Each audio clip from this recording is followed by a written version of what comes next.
دنیا کے اندر اگر کسی کو کسی کا احساس نہ ہو، چاہے وہ والدین ہوں، ان کو اپنی اولاد کا احساس نہ ہو، اولاد کو اپنے والدین کا احساس نہ ہو، بڑے بھائی کو چھوٹے کا احساس نہ ہو، اور جو وقت کا وزیر اعظم ہوتا ہے، صدر ہوتا ہے، بادشاہ ہوتا ہے، یا کسی کو بڑا منصب ملا ہوتا ہے، اگر اس کو اپنے ماتحت کا احساس نہ ہو تو یاد رکھو وہ بندہ ظاہری طور پہ بندہ ضرور لگتا ہے، لیکن اس کے دل میں انسان کا دل نہیں ہوتا، کیونکہ بے حسی جو ہوتی ہے وہ انسان کے اندر نہیں ہوتی جس کو انسان کہا جاتا ہے۔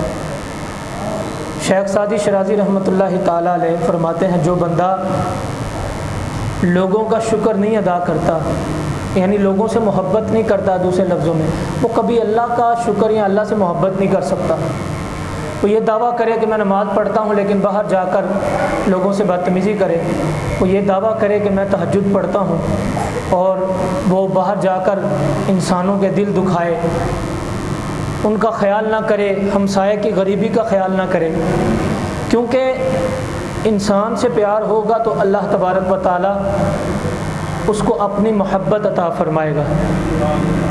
جیسے کہ حالیہ دنوں میں ہمارے وطن عزیز میں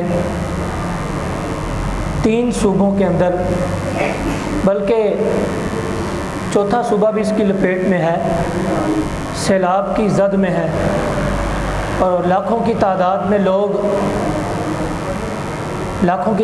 میں لوگ بے گھر ہوئے، اور اس کے ساتھ ساتھ فصلیں تباہ ہو گئیں، اور سینکڑوں کی تعداد میں ابھی تک لوگ جاں بحق ہو چکے ہیں۔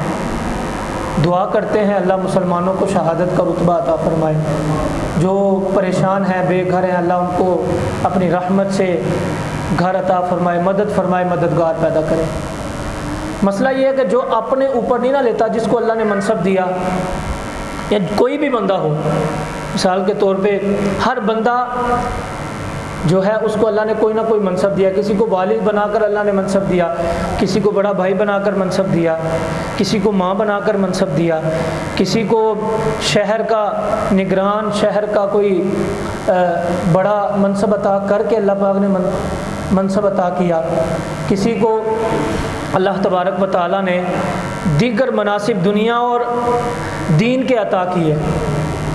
لیکن اگر کوئی معاملہ ہو جائے، اگر بندہ اپنے اوپر نہ لے، اور کئی بار ایسا ہوتا ہے جیسے آج کے معاشرے کے اندر صاحب حکومت لوگ کہتے ہیں اللہ کی طرف سے یہ معاملہ ہوا ہے، یا کہہ دیتے ہیں یہ جو غریب بیچارہ مہنگائی کے اندر زندگی گزار رہا ہے یہ ہمارا قصور تھوڑی ہے، وہ آدھی روٹی کھا لے، ان کا اپنا پروٹوکول برقرار ہے، ان کی اپنی شاہ خرچیاں برقرار ہیں، ان کے اپنے گھر محلات سب کچھ برقرار ہے، لیکن اعلان کیا ہوتا ہے، ہم نے پروٹوکول برقرار رکھنا ہے، ہم نے شاہ خرچیاں برقرار رکھنی ہے، لیکن غریب آدمی آدھی روٹی کھائے، یہ ہمارا قصور نہیں۔ حضرت عمر رضی اللہ تعالیٰ عنہ کے پاس ایک چور کو لایا گیا، اس نے چوری کی تو ثابت ہو گیا اس کی چوری۔ آپ نے فرمایا تو نے چوری کیوں کی؟ تم جوان ہے، محنت کر کے اپنے گھر والوں کا پیٹ پالتا تاکہ اللہ بھی راضی، گھر والے بھی راضی۔ تو آپ نے اس کو سمجھانے کی کوشش کی تو وہ کہنے لگا یہ تو اللہ نے مجھ سے کرایا ہے، یہ چوری تو اللہ نے کرائی ہے۔ آپ ویسے ہی عمر تھے، جلالی بندے تھے، آپ فرمانے لگے کہ یہ کیا بات، ایک تو تم نے چوری کی، اوپر سے سینہ زوری کرتے ہوئے کہتا کہ اللہ نے کرائی ہے۔ وہ کہنے لگا اللہ مقدر میں نہ لکھتا تو میں چوری کرتا ہی نہ، رب نے میری تقدیر میں لکھا، رب نے میرے مقدر میں کر دیا، میں نے چوری کر دی۔ آپ نے فرمایا اس کے ہاتھ بھی کاٹو اور اس کو 30 کوڑے بھی مارو۔ اس وقت کسی نے بات نہ کی تو آپ رضی اللہ تعالیٰ عنہ کے حکم کے مطابق اس کا ہاتھ بھی کاٹ دیا، اس کو بعد میں 30 کوڑے بھی مارے۔ لوگوں نے کہا جناب ہاتھ کاٹنے کی سزا تو شرعاً ٹھیک ہے، لیکن جو آپ نے 30 کوڑے مروائے ہیں غیر شرعی ہے، یہ آپ نے اپنی طرف سے اضافہ کیا۔ تو آپ رضی اللہ تعالیٰ عنہ فرمانے لگے میں نے اس کو اس لیے سزا دی، اس نے رب پر بہتان لگایا، کہ میں نے یہ جو چوری کی ہے وہ اللہ کی طرف سے ہے، وہ رب نے میری تقدیر میں لکھا ہے۔ تو یہاں پر علماء فرماتے ہیں بعض اوقات کوئی نقصان ہوتا ہے، صاحب منصب شخص یا ہم میں سے کوئی نقصان ہو تو رب کی طرف سے، اور فائدہ ہو کہتے ہیں میں نے اپنا کمال کر دیا۔ قرآن پاک میں 5ویں پارے میں اللہ فرماتا ہے ما اصابک من حسنۃ فمن اللہ وما اصابک من سیئۃ فمن نفسک۔ اللہ فرماتا ہے جب تمہیں کوئی اچھائی پہنچے، نیکی پہنچے تو کہا کرو یہ اللہ کی طرف سے ہے، جب تمہیں برائی آئے، رب کا عذاب آئے، کوئی تکلیف آئے تو کہا کرو کہ یہ اللہ کی طرف سے ہے، اللہ کی طرف سے نہیں بلکہ یہ ہمارے اعمال کی وجہ سے ہے، یہ ہمارے اعمال کی وجہ سے ہے، ہماری کارستانیوں کی وجہ سے ہے۔ لیکن ہمارے معاشرے کے اندر صاحب منصب لوگ ہوں یا عام شخص ہو، کوئی بھی مصیبت آ جائے کہا جاتا ہے یہ اللہ کی طرف سے ہے، لیکن جب کوئی بڑا کام کر دے اچھا تو کہتے ہیں یہ میرا کمال ہے، حالانکہ اچھا کام رب کا کمال ہے اور برا کام ہمارے اعمال کی وجہ سے ہے۔ تو آج جو سیلاب کی زد میں پورا پاکستان ہے، یاد رکھیں جو ابھی تک الرٹ نہیں نہ ہوئے، جو ابھی تک ان کو احساس پیدا نہیں ہوا، اس چور کو اس چیز کا احساس ہی نہیں تھا کہ میں نے چوری کی، تو آپ رضی اللہ تعالیٰ نے فرمایا اس کے ہاتھ بھی کاٹو اور اس کو 30 کوڑے بھی مارو۔ اگر اس کو احساس ہو جاتا، غلطی کا اعتراف کرتا تو اس کو ایک سزا ملتی۔ جب صاحب منصب لوگوں کو احساس ہو جائے گا تو غریب کبھی آدھی روٹی نہیں کھائے گا، غریب کبھی قرضہ نہیں لے گا، غریب کبھی سود پر پیسے نہیں لے گا، غریب کبھی لائنوں میں لگ کر آٹا نہیں لے گا، غریب کبھی پیسوں والوں کے گھروں کے دروازوں کو دستک نہیں دے گا، بلکہ وہ راشن کا انتظار نہیں کرے گا، بلکہ ایک صاحب منصب شخص کی ایک ویڈیو پوری دنیا نے دیکھی، وہ سیلاب زدگان کو 50 روپے تقسیم کر رہے تھے۔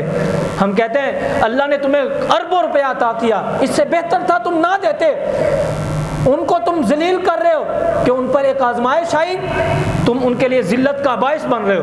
یاد رکھو اللہ فرماتا ہے فَمَن يَعْمَلْ مِثْقَالَ ذَرَّةٍ خَيْرًا يَرَهُ وَمَن يَعْمَلْ مِثْقَالَ ذَرَّةٍ شَرًّا يَرَهُ۔ تم ایک ذرہ برابر بھی اچھائی کرو گے وہ تمہارے سامنے آ جائے گی کل قیامت میں، تم ایک ذرہ برابر بھی برائی کرو گے کل قیامت میں تمہارے سامنے آ جائے گی۔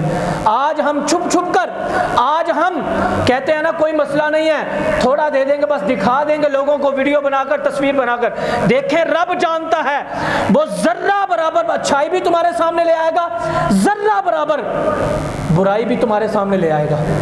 آج کسی کو احساس ہی نہیں ہے، جو بھی اٹھتا ہے کہتا ہے مولوی نے ایسا کر دیا، مولوی نے ایسا کر دیا۔ لیکن یہاں پر میں کہنا چاہتا ہوں مولویوں کے اوپر، پھٹوں کے اوپر بیٹھ کر ہم چائے پیتے ہوئے، کھانا کھاتے ہوئے تبصرے کرتے ہیں، لیکن آج الحمدللہ فخر سے کہتا ہوں بلوچستان سے لے کے پنجاب تک، پنجاب سے لے کے خیبر پختونخوا تک اگر تمہیں مدد کرتا ہوا نظر آئے گا تو مولوی ہی نظر آئے گا۔ کہیں پر آپ کو تحریک لبیک والے نظر آ رہے ہیں اور دوسری طرف دیکھیں تو دعوت اسلامی والے نظر آ رہے ہیں۔ اللہ یا رسول اللہ، زندہ باد، زندہ باد،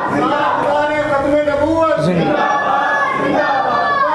لبیک لبیک یا رسول اللہ، لبیک لبیک لبیک یا رسول اللہ، لبیک لبیک لبیک یا رسول اللہ۔ کیونکہ جو مولوی ہوتا ہے نا، عالم ہوتا ہے، دیندار ہوتا ہے، بے شک پورا عالم نہ ہو، دیندار ہو، اس کے سینے کے اندر جو رب نے دل رکھا ہے نا، اس کو احساس ہوتا ہے، رب کا ڈر ہوتا ہے۔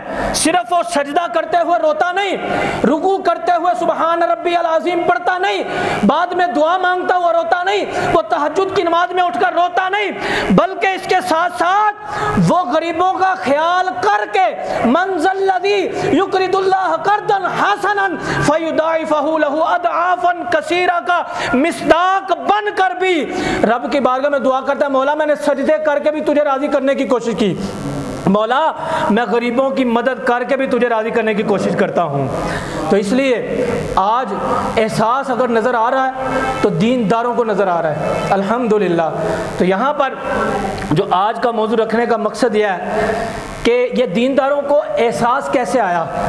نبی پاک صلی اللہ علیہ وسلم سے ہمیں انسانیت سکھائی جاتی ہے کہ شاید دینداروں کو انسانیت نہیں ہے، جتنی انسانیت اسلام والوں کو ہے، نبی پاک صلی اللہ علیہ وسلم مسجد نبوی میں تشریف فرما تھے تو دروازے کے آگے سے ایک لڑکی گزری جس کے سر پہ چادر نہیں تھی۔ میرے رحمت للعالمین امام الانبیاء خاتم النبیین صلی اللہ تعالیٰ علیہ وسلم جلدی سے آپ باہر آئے، اس بچی کو آواز دی، اپنی چادر انور اتار کر اس کے سر پر ڈال دی۔ صحابہ رضی اللہ تعالیٰ عنہم عرض کرنے لگے یا رسول اللہ صلی اللہ علیہ وسلم، دو باتیں ہیں، ایک تو جلدی سے آپ گئے، اس کے سر پر آپ نے چادر ڈالی، کیوں اس کی مدد کی؟ آقا صلی اللہ تعالیٰ علیہ وسلم فرمانے لگے جو کسی کی مدد کرتا ہے اللہ اس کی مدد کرتا ہے۔ تو صحابہ کہنے لگے یا رسول اللہ وہ جو بچی جا رہی تھی وہ تو مسلمان ہی نہیں تھی، وہ تو کافر تھی، آپ نے کافر ہونے کے باوجود اس کی مدد کی۔ اللہ اکبر، یہ ہے انسانیت۔ حضور کا فرمانا ہے بیٹی بیٹی ہوتی ہے، لڑکی لڑکی ہوتی ہے، چاہے کافر کی کیوں نہ ہو، پردہ اس کے اوپر بھی لازم ہے کیونکہ لوگ اس کو غیر نظر سے نہ دیکھیں۔ یہ ہے انسانیت۔ ہمارے نبی علیہ الصلوۃ والسلام آج بلا تفریق الحمدللہ، وہ تحریک لبیک والے ہوں، دعوت اسلامی والے ہوں، دیگر سنی جماعتیں ہوں، سیاسی ہوں یا غیر سیاسی ہوں، الحمدللہ بلا تفریق ہر علاقے میں جا کر، ہر گاؤں میں جا کر جہاں مدد کی ضرورت ہے وہاں پہنچ کر وہ مدد کر رہے ہیں اور بتا رہے ہیں کہ دیندار ایسا ہوتا ہے، دیندار صرف نمازی نہیں ہوتا، دیندار روٹی کھلا کر بھی دیندار رہتا ہے، دیندار پانی سے لوگوں کو نکال کر بھی دیندار رہتا ہے۔ تو اس لیے میں یہاں پر کہنا چاہتا ہوں، آگے میں بڑھ کر آپ سے ایک بات عرض کروں۔ حضرت ابوبکر صدیق رضی اللہ تعالیٰ عنہ کا زمانہ تھا، قحط پڑ گیا۔ قحط جب پڑا، کھانا کھانے کے لیے نہیں تھا، پانی نہیں تھا، یہاں تو پانی زیادہ ہو گیا نا، وہاں پانی کی کمی ہو گئی تھی۔ اب کچھ لوگ مدینے کے حضرت ابوبکر صدیق رضی اللہ تعالیٰ عنہ کے پاس آئے، عرض کی جناب آپ امیر المومنین ہیں، آپ کے زمانے میں آپ کے ہوتے ہوئے قحط پڑا، ذمہ داری آپ کی بنتی ہے، آپ لوگوں کی مدد کریں۔ اللہ اکبر، آپ رضی اللہ تعالیٰ عنہ کہنے لگے شام تک انتظار کرو۔ شام ہوئی تو پتہ چلا کہ حضرت عثمان غنی رضی اللہ تعالیٰ عنہ نے 1000 اونٹ کسی اور ملک سے جن کے اوپر ساز و سامان لدا ہوا ہے آپ نے منگوایا، آپ نے اپنی حویلی میں باندھے۔ اتنے میں تاجروں کو پتہ چلا مدینے کے، انہوں نے کہا غنیمت ہے، موقع ہے، ہم چلتے ہیں، اور جا کر حضرت عثمان غنی رضی اللہ تعالیٰ عنہ سے یہ مال خرید کر مہنگے داموں بیچتے ہیں۔ جیسے آج کل بھی، جیسے کرونا ہوا اس وقت بھی لوگوں نے مال جمع کر کے مہنگا بیچا، اور ابھی بھی پتہ چلا جو خیمہ 4000 کا آتا تھا ہم دنوں میں بھی 10,000 کا ہو گیا۔ یہ ہماری انسانیت ہے۔ جو بڑے بڑے تاجر ہیں، دیندار تو کوشش کرتا ہے لوگوں سے اعلان کر کے لوگوں کو کہہ کے کہتا ہے چلو مدد کرو، وہ بے سہارا ہیں، لیکن تاجر جو ہوتے ہیں بڑے بڑے ٹھیکیدار، بڑے بڑے مال والے، وہ پھر اس مال کو مہنگا کر دیتے ہیں۔ حضرت عثمان غنی رضی اللہ تعالیٰ عنہ کے پاس آئے، کہنے لگے جناب پتہ چلا کہ آپ کے پاس مال و اسباب آیا، ہم آپ سے خریدنے کے لیے آئے ہیں۔ تو آپ مسکراتے ہوئے فرمانے لگے کتنے کا خریدو گے؟ وہ کہنے لگے جو چیز 10 روپے کی ہے نا ہم 11 میں خریدیں گے، 1 درہم زیادہ دیں گے۔ آپ نے فرمایا نہیں یہ کم ہے۔ انہوں نے کہا چلو 12 کر دو، ضرورت تھی اس وقت۔ آپ نے فرمایا یہ بھی کم ہے۔ انہوں نے کہا 13 کر دو۔ آپ نے فرمایا یہ بھی کم ہے۔ انہوں نے کہا 14 کر دیں۔ آپ نے فرمایا یہ بھی کم۔ انہوں نے کہا 15، یہ بھی کم ہے۔ آپ نے فرمایا اور کرو۔ انہوں نے کہا اس سے زیادہ ہم نہیں کر سکتے کیونکہ لوگوں نے خریدنا ہی نہیں، اتنا مہنگا کون خریدے گا۔ تو پھر آپ رضی اللہ تعالیٰ نے فرمانے کہ تم یہاں سے چلے جاؤ، میں نے ایک اور سے تجارت کر لی ہے، وہ مجھے اس سے بھی زیادہ دینے کو تیار ہے۔ مدینے کے تاجر کہنے لگے جناب کہ سارے تاجر تو ہم آپ کے پاس آ گئے ہیں، مدینے کا اور تاجر تو رہا ہی نہیں ہے جو آپ کے پاس نہ آئے، لیکن وہ کون ہے اس کا نام تو بتا دیں جو ہم سے بھی زیادہ دام دے گا۔ آپ نے فرمایا وہ میرا رب ہے، میں نے اپنے رب سے معاملہ طے کر لیا۔ اللہ اکبر۔ رب فرماتا ہے دنیا میں دو گے 70 آخرت میں عطا فرماؤں گا، ٹھیک ہے۔ اور بلکہ قرآن پاک میں 3 پارے میں اللہ فرماتا ہے مثل الذین ينفقون فی سبیل اللہ کمثل حبۃ انبتت 7 سنابل فی کل سنبلۃ 100 حبۃ۔ اللہ فرماتا ہے ایک دانہ کسان ڈالتا ہے زمین پر، اللہ اس کے بدلے 700 عطا فرماتا ہے۔ اور آگے فرمایا واللہ یضاعف لمن یشاء، اللہ اس سے بھی زیادہ عطا فرما سکتا ہے۔ یہ ایک کسان کی بات ہے جو چاول کی گندم کی فصل لگاتا ہے، ایک دانہ لگاتا ہے اللہ 700 عطا فرماتا ہے۔ عثمان غنی کہنے لگے میں نے تو رب کی بارگاہ میں سودا کر لیا، اللہ پتہ نہیں کتنا مجھے عطا فرمائے گا۔ کہتے گواہ بن جاؤ، یہ جو 1000 اونٹ ہے اور اس کے اوپر جتنا بھی مال ہے میں نے رب کو راضی کرنے کے لیے اللہ کی راہ میں قربان کر دیے ہیں۔ اور حضرت ابوبکر صدیق رضی اللہ تعالیٰ عنہ کے پاس گئے، اے امیر المومنین یہ مال آپ کے پاس ہے، آپ غریبوں میں تقسیم کر دیں۔ یہ ہیں ہمارے اسلاف، یہ ہیں ہمارے بزرگ۔